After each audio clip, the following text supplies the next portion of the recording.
Biggest thing is, if you look at this particular picture, you look at the t-shirt, it shows you that we floated on the roof of our house. We lost everything that we had.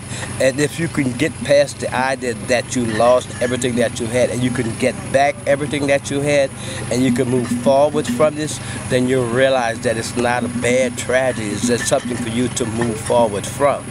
And one of the most unique things about it is I had two grandkids who survived and saw their sister die, saw the neighborhood destroyed. They could come back to this same neighborhood and be happy. So you just have to realize that you can still be happy in spite of everything that you've lost. I would tell you the biggest trick that I had to actually realizing that this is a tragedy and you have to move on. It's something that if you can realize that you don't let it hold you, it won't keep you from moving on. And we've been able to move on with the help of a lot of people. So the biggest thing is to realize that it is something to lose somebody. It is something to lose everything. But we did that also, and we are back. So if you have faith, and it's simply a matter of faith, if you have faith, then you will find that you can come back in spite of all that you've gone through. The most that I can say is words of wisdom is to realize that patience is the most important virtue that you could have. Anger, you can turn it into a positive thing, and if you could do that and keep your patience, then you're going to be able to survive what's going to happen. Because we're 12 years after Katrina and we're still in the rebuilding process down here. It's not going to happen overnight.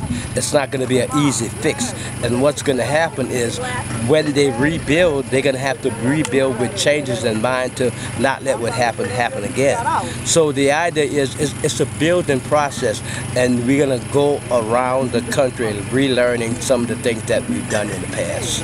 The biggest thing that I can say to people is to realize that there is a tomorrow. It's not over just because of what happened yesterday. And if you can realize that tomorrow is going to be a better day and tomorrow is going to come. We've had to live through 12 years of what we went through in Katrina. They're going to live through the same things, and then maybe years and years and years past that.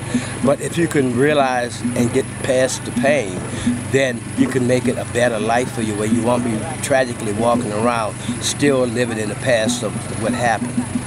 One of the things about what happened in Katrina and one of the things that happened in Harvey is going to teach people what's important. What's important is not what you have. What's important is your life.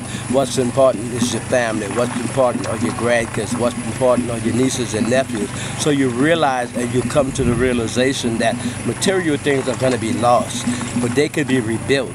Family is the only thing that you have, and keeping those things first makes it a whole lot easier in perspective of what you have to go through to come back. Because it's going to be a long road, and as long as you have the idea that there's something good for family coming from it, then you can push forward and keep pushing forward.